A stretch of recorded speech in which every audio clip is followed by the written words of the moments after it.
After nearly a decade of failed Star Trek movies and over $200 million wasted, Paramount just threw out its old playbook with a single announcement.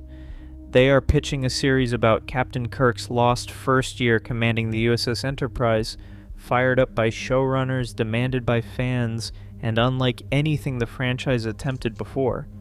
This changes everything for Star Trek and the studio's future, but is it a breakthrough or just another empty promise? Tell us in the comments, will Paramount actually follow through? Here is what is at stake. Subscribe and hit the bell again so you do not miss any updates. Subscribe now. Paramount's latest move sent shockwaves through the Star Trek community. Instead of another attempt at a big budget sequel or a risky reboot, the studio is now considering a project that zeroes in on the very beginning of Captain Kirk's command. The idea is a series chronicling Kirk's first year at the helm of the Enterprise, bridging the gap between Strange New Worlds and the original series. This is not a rehash of the Kelvin timeline or a retread of familiar ground. It is a fresh approach driven by the same creative team behind Strange New Worlds, Alex Kurtzman, Akiva Goldsman, and Henry Alonzo Myers, and they have described this as their dream follow-up. The energy around this proposal is undeniable.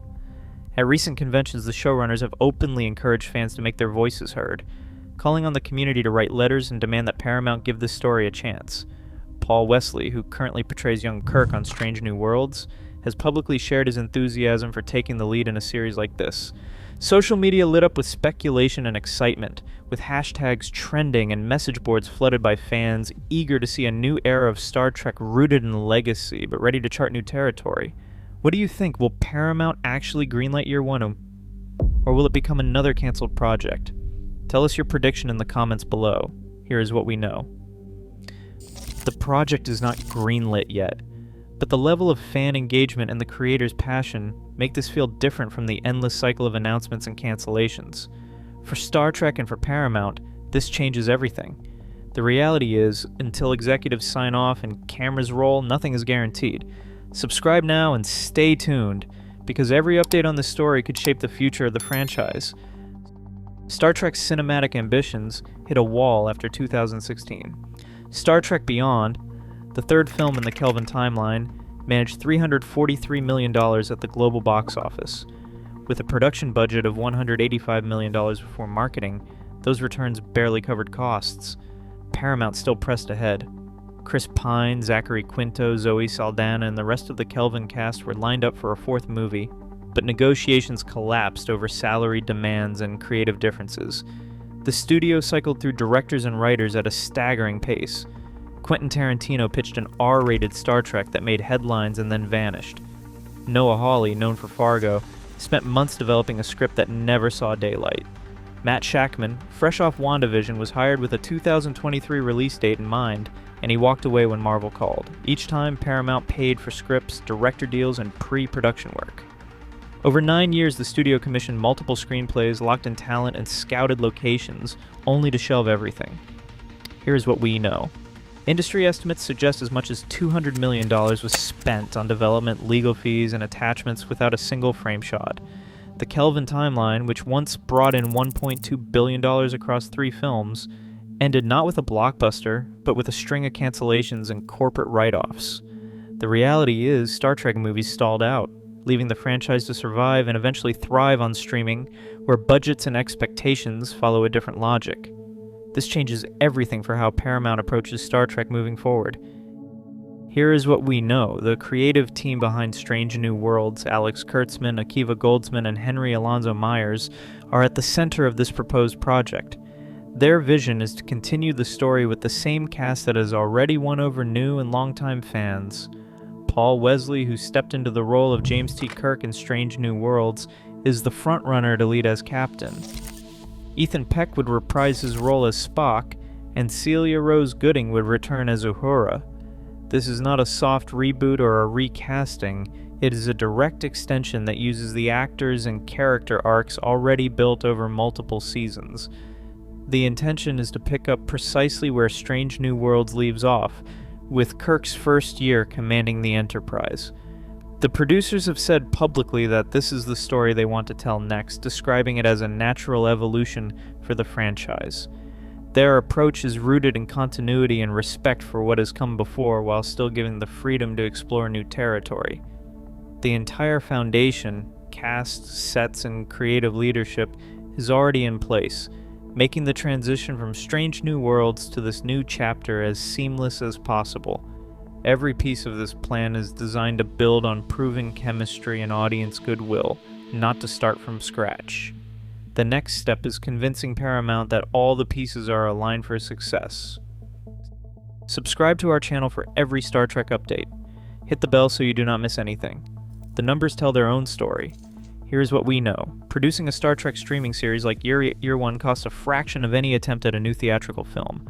A full season on Paramount Plus typically runs between $50 million and $100 million, sometimes less compared to $250 million or more, to make and market a single big screen blockbuster. That includes months of global advertising, top-tier actor salaries, and the risk of empty theater seats. The reality is simple. Year One could be made with the existing Strange New Worlds cast, actors who are already under television contracts and on sets that have already been built and paid for. Every bridge console, uniform, and prop is ready to use again. That asset reuse can save tens of millions of dollars before cameras even roll. Studios care about these details because when the math works, the pitch becomes a lot harder to ignore. Star Trek streaming hits have proven they can attract and keep subscribers, which matters more than box office for the platform. In short, this changes everything for how Paramount might choose to invest in Star Trek. But what do you think? Will Year One actually happen? Or is it just another dream that never gets greenlit? Drop your prediction in the comments now and tell us why you think it will or will not be approved. The reality is, the numbers favor a streaming series. Lower budget requirements, ready-built production infrastructure, and an engaged audience reduce financial risk. The big caveat is decision-making at the studio level. A pitch succeeds only if executives commit, and commitment is not guaranteed. Subscribe again and hit the bell, because we will follow this story from pitch to production or cancellation. Thank you for listening. Here's what we know. The reality is, no matter how strong the creative vision, the path to a greenlight is lined with pitfalls.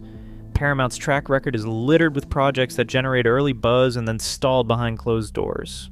Executive turnover is routine, with each new leader bringing different priorities that can leave pitches in limbo for months or even years. Right now, Skydance's takeover of Paramount has thrown the entire decision chain into flux. The current leadership is focused on blockbuster films, not modestly budgeted streaming series, and there is no guarantee they will see value in a continuity play like Year One. Meanwhile, the response to Starfleet Academy has revealed a split in the fan base. Some praise its modern tone, but others argue it strays too far from classic Trek. If Year One fails to strike the right balance, backlash could be swift and loud. Every one of these factors makes the project's future fragile, no matter how much fans want it. This changes everything. The decision window for Star Trek Year One is locked to a tight production calendar. Strange New Worlds is expected to wrap its fifth and final season by late 2026. Only after that will the creative team formally pitch Year One to Paramount's new leadership, now under Skydance control. The green light, if it comes, will land sometime between mid to late 2026. That window is crucial. If approved, pre-production would begin in 2027, with filming likely in the second half of 2027. A streaming release would then target 2028 or 2029. Every milestone depends on Skydance's appetite for streaming content versus theatrical blockbusters. The current odds, based on the financial math, existing sets, and proven audience, sit around 55%. That is barely better than a coin toss. For fans and industry watchers, the checklist is clear. Watch for the Season 5 wrap. Look for merger announcements. Track any official green light. Subscribe and hit the bell, because the next update could decide the fate of Star Trek's future. Right now, the future of Star Trek depends not on bold announcements, but on hard decisions behind closed doors. With the Skydance merger complete and every dollar scrutinized, imagination alone is not enough. What happens next will shape what Trek becomes, or if it boldly goes anywhere at all.